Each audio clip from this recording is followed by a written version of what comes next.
This is the Freewell Real Lens Hood, a unique and very well designed upgrade for the Nikon 40F2 that improves its weaknesses and builds on its strengths. It comes with a filter that combines a circular polarizer and a black mist filter into one. But arguably the most interesting feature is actually the rotating collar, which allows you to adjust the rotation of the polarizing filter without risking getting your fingers in the picture or smudging the front of the lens. And finally, just a fair heads up that Freewell did send me this product to review, but all opinions are entirely my own and they don't get to watch this video before it's uploaded.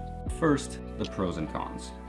Other than the cap, it's an all-metal build that protects the lens without adding a lot of bulk. And unlike the more common pedal design where it goes outwards, the Freewell lens cap goes inwards. This makes it discreet enough for things like street photography, especially with the small size of the lens. Personally, I've always felt self-conscious when I'm walking around in public with a big lens or even just with my lens cap off. With this one, I almost feel like it hides that small front glass element that the Nikon lens has, which has made me way more comfortable walking around with my lens cap off. Being able to rotate the polarizing filter without putting your fingers in front of the lens has been an amazing quality of life improvement that's encouraged me to use polarizing filters way more, because I find it a bit of a headache to sneak your finger up against the filter, sort of just struggling to get a grip. But now that I've gotten to use this piece of gear and its rotating collar, I can't see myself going back. The filter itself is also extremely well built. As I mentioned, it's not just a polarizing filter, but also a black mist filter.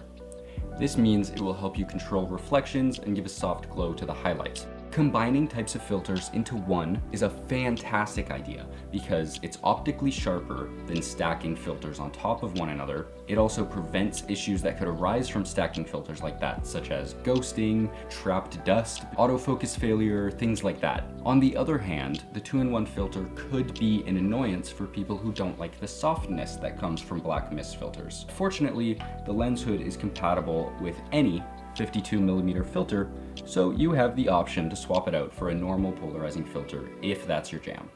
In fact, you could even think bigger than that and take advantage of the lens's rotating collar with things like a starburst filter, an anamorphic filter, anything that affects the image based on its angle of rotation. So it also opens more options for creative shooting. There are only 3 negative things. The first is, honestly, the lens cap. The gimmick with Freewell lens caps is that they have NFC chips built into them, meaning that you can tap your phone on it to access the manual, the setup guide. To me, this is a con because it's just not necessary. Nobody needs 24/7 access to their lens hood's manual, and I can only foresee annoyances with it. My suggestions would be to either scrap the NFC chip entirely and replace the lens cap with a premium metal one, right now it's plastic, or more interestingly, make the NFC chip user programmable. If I could set it up so that someone could tap the lens cap and immediately open up my YouTube, Instagram, your website, whatever you want, it would be like a business card that you always have on you while you're shooting. Anyways, if the NFC chip were removed entirely, I imagine it would also reduce the price, which is my second con. On Freewell's website, the part is listed for nearly $130, while the lens itself only costs about $200. You're nearly doubling the price if you buy both the lens and the lens hood together, which is conflicting to me because a large part of the lens's identity is that it's cheap. It's plastic, it's not weather sealed, it doesn't come with its own lens hood. These are all intentional choices by Nikon to be able to reduce the price while still offering a fantastic 40mm lens with great optics. But my point is not that the Freewell lens hood should be priced cheaper. I'm not a businessman, I don't know the production costs, and obviously it's priced the way that it is for a reason. What my point is, however, is that the product's price might be hard to justify for someone who just spent a similar amount of money on the lens. Again, keeping in mind that it's a budget lens for people who are on a budget. If you're one of those people and the Freewell lens hood is something that you're still interested in, then I have good news. If you follow the link in the description, you'll get my discount code applied when you check out, and that doesn't just apply to the Freewell lens hood, it applies to any Freewell products. My third, final, and most nitpicky con is that under certain lighting conditions, the shade of black on the lens hood does not match the shade of black on the lens itself. Now, it's a small detail, but because the product is designed specifically for this lens, I would expect the color and finish to be a perfect match. At first, I thought that this was just because the lens hood is metal while the lens itself is plastic, but after comparing it to a different third-party lens hood for this lens, I noticed that this unnamed one perfectly matched the color and finish of the matte plastic. Now, to be clear, other than this one specific detail, the Freewell lens hood is still the clear winner between the two because of all the various features that I've been discussing, which the unnamed one has none of. It's just a piece of metal on the front of the lens. Now that you've heard my subjective thoughts on the lens hood and the filter, let's do some quick tests to get a sense of the facts, and then we'll head out to the city and test it in real-world conditions.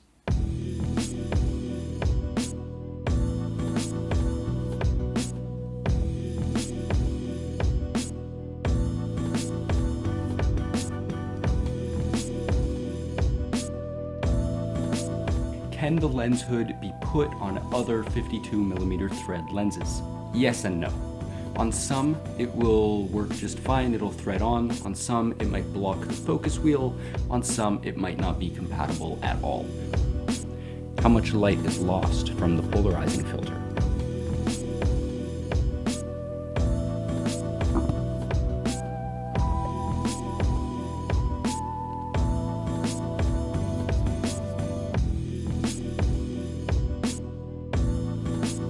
With one thumb, you can almost rotate the entire CPL. You should have enough range of motion for everyday use.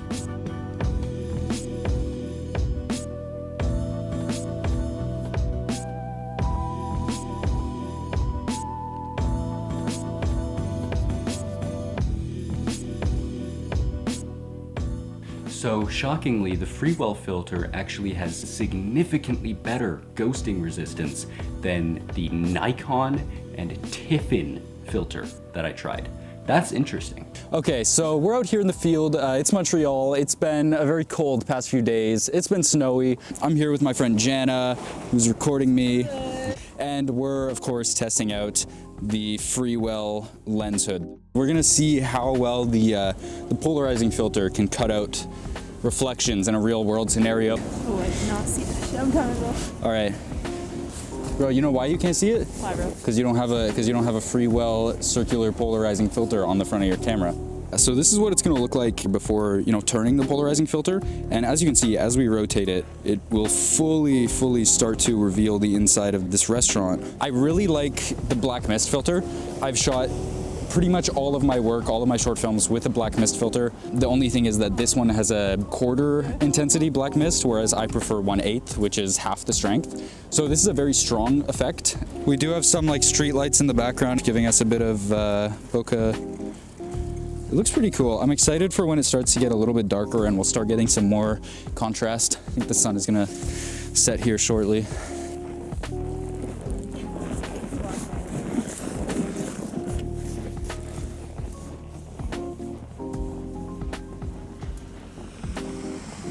We gotta expose for the highlights, protect them a little bit, not that much though.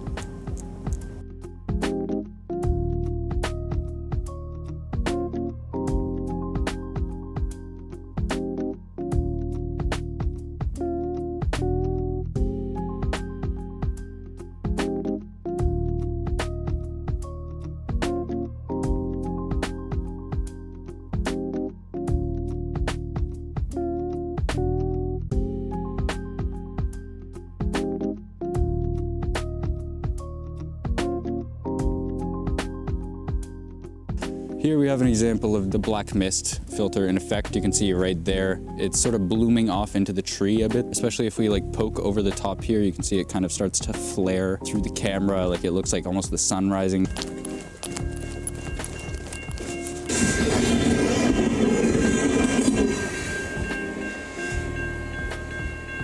I thought the train was gonna go for a little bit longer than that, I wish another train would come.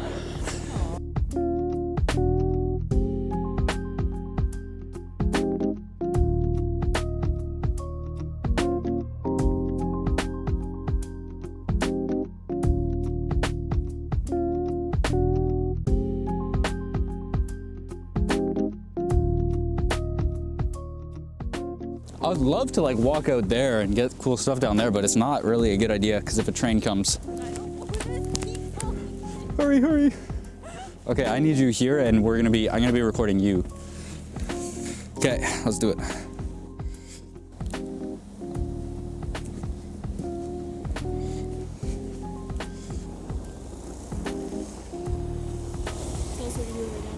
Right now, I'm just getting a little shot of this because I think it looks pretty cool how the light is blooming out from it because of the black mist filter.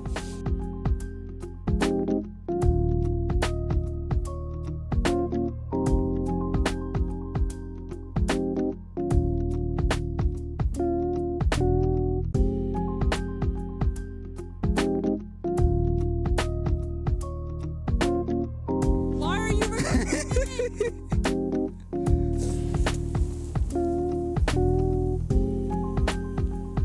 Right now I'm just shooting through the window. I'm testing out the polarizing filter a bit more.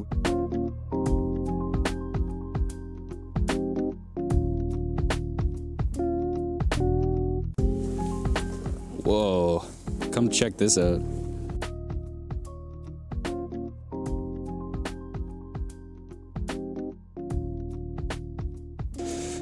Feels like Dune.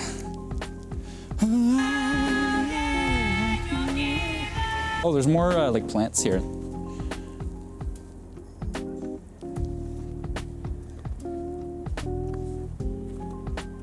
To test out the black mist filter, see if we focus on the security tape, it almost like shows the shadow of the gate through the tape. Right now I'm trying to see if we can get the snow, like you can see it's really lit up by the light there. We're getting some gusts of snow that are blowing across the light just perfectly. Do me a favor and sit in that park bench. Who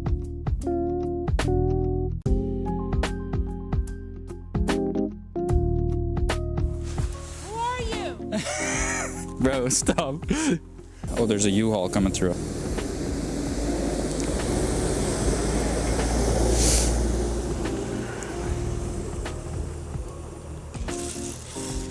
Bye, U-Haul.